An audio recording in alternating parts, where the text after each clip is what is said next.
বৈদ্যুতিক খুঁটির সাথে বেঁধে বেধড়ক মারধরার এলোপাতাড়ি কোপে এই দশা আবু সুফিয়ান সিজুর। ধারালো অস্ত্রের আঘাতে বিচ্ছিন্ন প্রায় দুহাত আর এক পা।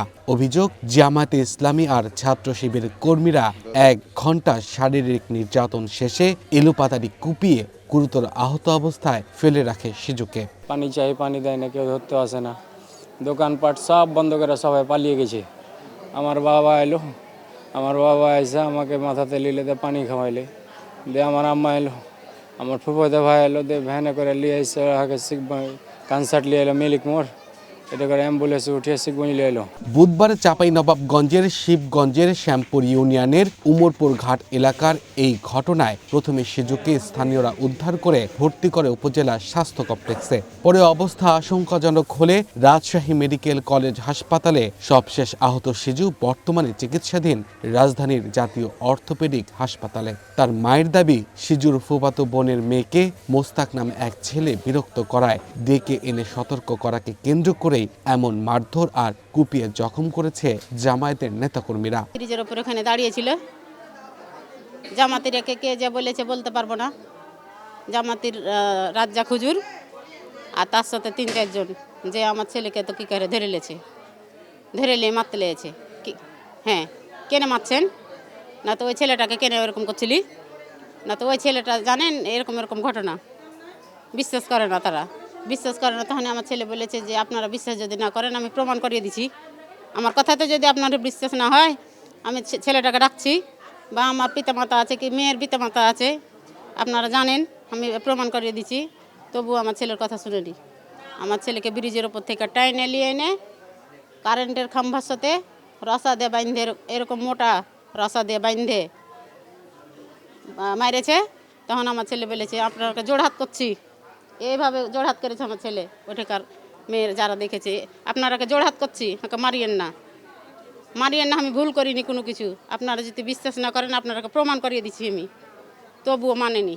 রাজ্জাক হুজুর বলেছে ফোন 20,000 টাকার ফোন ছিল আমার ছেলের কাছে, ফোনটাকে কেড়ে লেছে। রাজ্জাক হুজুর বলেছে যে প্রমাণ করিয়ে দিবি তো থাম, আমি নামাজ পড়ে আসি। নামাজ পড়ার বাহানে সব একে একে সেরে গেছে।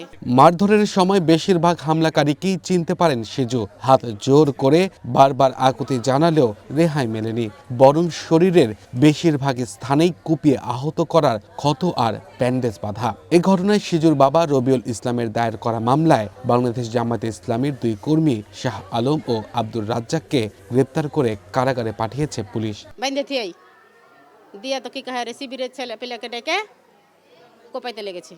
কোপাইছে, তবুও আমার ছেলে জোড়হাত করছে যে আমাকে কোপাই না, আমি দোষী লই। আপনাকে যদি বিশ্বাস না হয় আমি প্রমাণ করিয়ে দিচ্ছি। আমি ডাকছি, আমাকে ফোন দাও, আমি ডাকছি, ছেলেকে ডাকছি, সবাইকে ডাকছি, আমি প্রমাণ করিয়ে দিচ্ছি। তবুও তারা মানেনি, এভাবে কোপালছে। নুরুল ভাই কোপায়ও না, হেলমেট পরে এসছে যেন চিনতে না পারে। তবুও তো আমার ছেলের দেশের লোক চিনতে পারবে কে কীরকম। নুরুল ভাই কোপায়ও না, তোমাকে অনুরোধ করছি তুমি আমাকে কোপায়ও না। আনোয়ার ভাই তুমি কোপায়ও না। তারা হাতুড়ের বাড়ি, ছোড়ার বাড়ি, কাতার বাড়ি, চোখে মেরেছে হাতুড়ের বাড়ি। এতখানি উচ্চাহে চোখ ছিল। যে হুজুর আমার স্যার ছিল, আমি তার কাছে পড়ালেখা করতাম, লেখাপড়া করতাম। আমি স্যারকে বলছি স্যার আমাকে মারিয়েন না স্যার, আমি কি করনু, আমাকে মারিয়েন না। আমি আপনাকে প্রমাণ করিয়ে দিয়েছি কিসের লেগে ওকে ছেলেটাকে ডেকেছি, কিসের লেগে ওই ছেলেটাকে শাসাছিলাম, এটা আমি প্রমাণ করিয়ে দিয়েছি। আমার বাবাকে, আমার মাকে, আমার ভাইকে, আমার ভানিকে ডেকে, আমার ভাতিজিকে ডেকে প্রমাণ করিয়ে দিয়েছি। দে বললো ঠিক আছে প্রমাণ কর। দে প্রমাণ করতে করতে ওই সাইডে চলে গেল রাজ্জাক হুজুর। ওকে বললাম আমি আমাকে বাঁচান, আমাকে বাঁচিয়ে দিলেন এখান থেকে। আর তখনই কি ওই শিবিরের তখন ছেলেগুলাকে ডেকে লিয়েছে। ওই ছেলেগুলোর সাথে আমার পুরনো কোনো শত্রুতা নাই, বা কথা কাটাকাটির কোনো দ্বন্দ্ব নাই, বা কিছুই নাই। আনোয়ার আর নূরের না, এদের সাথে আমার কোনো কিছুই শত্রুতা নাই। তাও আমাকে এভাবে কোপাইল। আমি আনোয়ার ভাইকে বলছি আনোয়ার ভাই আমাকে মারিয়েন না ভাই, আমি প্রমাণ করে দিছি, তাও আমাকে মেরেছে। শিবগঞ্জ উপজেলা জামায়াতের আমির সিজুকে ছিনতাইকারী, সন্ত্রাসী ও ডাকাত দাবি করে বলেন, এ ঘটনায় জামায়াতে ইসলামীর নেতাকর্মীদের কোনো সম্পৃক্ততা নেই। আমাদের এলাকায় একজন সন্ত্রাসী, ছিনতাইকারী, ডাকাত নামে পরিচিত।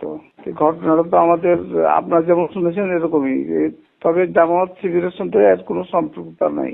জামাত শিবিরের লোকেরা তো এগুলো সন্ত্রাসী বিশ্বাসী না এবং কোনোদিনই করেনি এবং এখনো করে নাই। এদিকে শুক্রবার বিকেলে গ্রেপ্তার দুজনের মুক্তির দাবিতে মানববন্ধন করা হয় শ্যামপুর ইউনিয়ন সন্ত্রাস বিরোধী ঐক্য মঞ্চের ব্যানারে।